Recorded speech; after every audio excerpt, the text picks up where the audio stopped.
Yo les decía que cuando tengamos una vela, no importa su color, vamos a cambiarle aquí el color para no acostumbrarnos a verlas de un color. Cuando nosotros tengamos una vela, vamos a medir desde su alto hasta su bajo, no desde el cuerpo, sino desde el alto, desde aquí hasta acá. Vamos a dividirla en tres. Vamos a hacerle mentalmente una división desde arriba hasta abajo en eh, tres proporciones que sean lo más iguales posible, ¿no? Yo aquí lo voy a hacer a mano alzada. En tres, con Fibonacci lo podemos hacer. Entonces, esto nos va a ayudar a determinar si hay decisión o indecisión en el mercado, si es una vela de decisión o de indecisión. Si es una vela alcista, debe cerrar en el último tercio, el cuerpo. Debe cerrar en el último tercio. Y debe tener por lo menos más de la mitad de su cuerpo. Todo esto está en el material de estudio que ustedes lo tienen, ¿sí? Pero hacemos un breve repaso. Debe cerrar, vamos a suponer que esta es una vela alcista, debe estar cerrando para que sea una vela congruente con la dirección que favorece. ¿Qué dirección favorece una vela alcista? Pues la dirección alcista, ¿no? Apuntará hacia arriba, no apuntará hacia abajo, porque si no, no sería alcista. Entonces debe cerrar en el último tercio para que sea una vela congruente. Si cierra por debajo de ese tercio, ya sigue siendo una vela alcista, pero es una vela con la que hay que tener muchísimo cuidado. Muchísimo cuidado hay que tener con una vela de este tipo. Y por supuesto, si cierra acá abajo, pues entonces eso probablemente nos esté generando más bien un patrón de vela. La mitad por lo menos del tamaño de la vela, cuando hablamos del tamaño de la vela, no es de su cuerpo, sino desde el alto hasta el bajo, debe corresponder al cuerpo. Es decir, si es una vela de 100 pips, por lo menos 50 pips debe medir su cuerpo. Si mide menos de la mitad, no es una vela de decisión. Y además vamos a vigilar su cierre. Su cierre. Porque de pronto tenemos, imagínense, piensen por un momento en una vela como esta. Piensen en un momento en una vela como esta, miren. Así.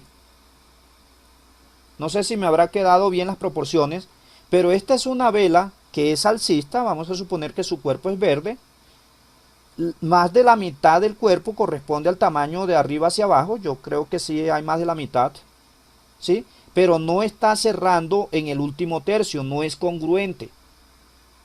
Entonces, todo eso hay que analizarlo a la hora de tomar decisiones con velas.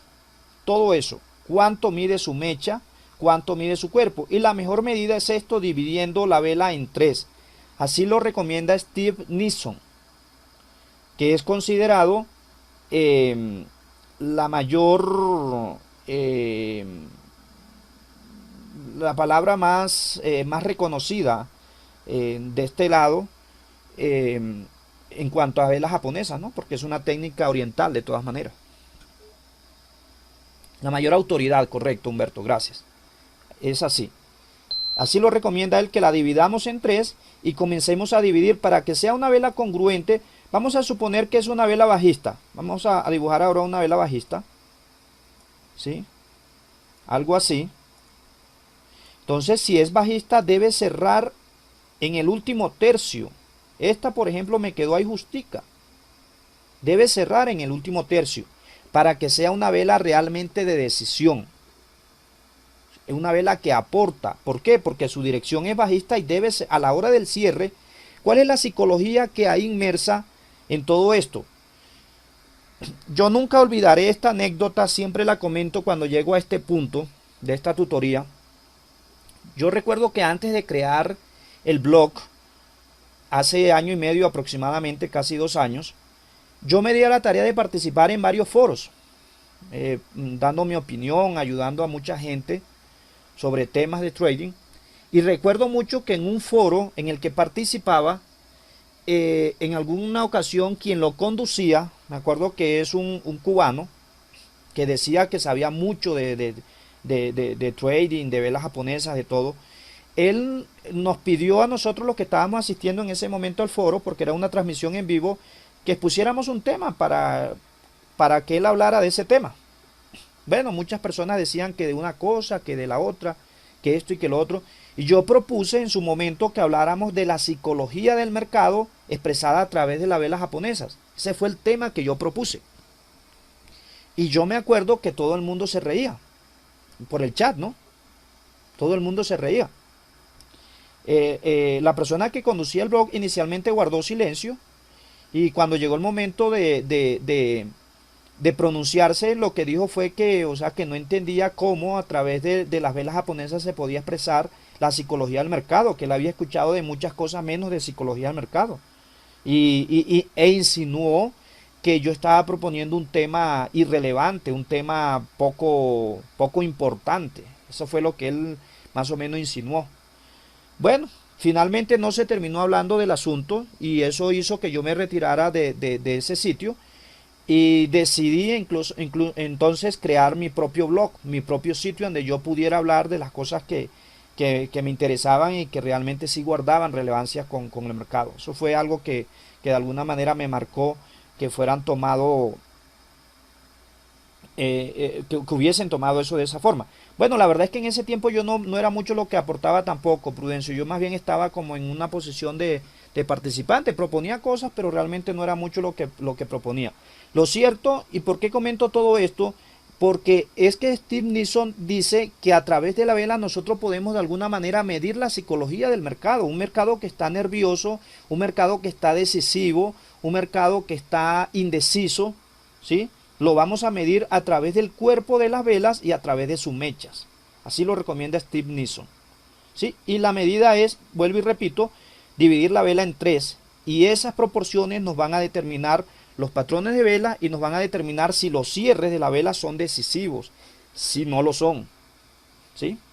Es básicamente eso lo que quería aportarles. Bien, una vez que ya hemos hablado de todo esto, de por qué las velas son alcistas, de por qué son bajistas, que dependiendo de su apertura, de su cierre, dependiendo de la proporción que haya entre la mecha y su cuerpo, que de eso va a depender cómo vamos a calificar la vela. No solamente la podemos, normalmente el trader común y corriente califica la vela de alcista o bajista, y si de pronto ve un doji, pues dice que hay un doji, pero no sabe qué significa todo eso.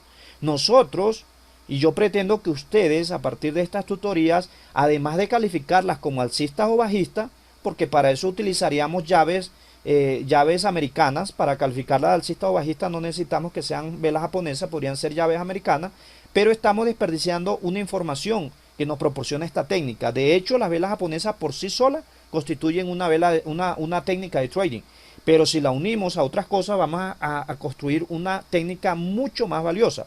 Entonces, no solamente la vamos a calificar de alcista o de bajista, sino que la vamos a calificar como una vela de decisión, como una vela de indecisión, como una vela congruente, como una vela nerviosa, ¿sí? Tenemos que calificarla de esa manera. Jamás entres o salgas del mercado con una vela de indecisión, no hagas eso. Tú sal con una vela de decisión que vaya en contra de tu operación, eso lo puedes hacer.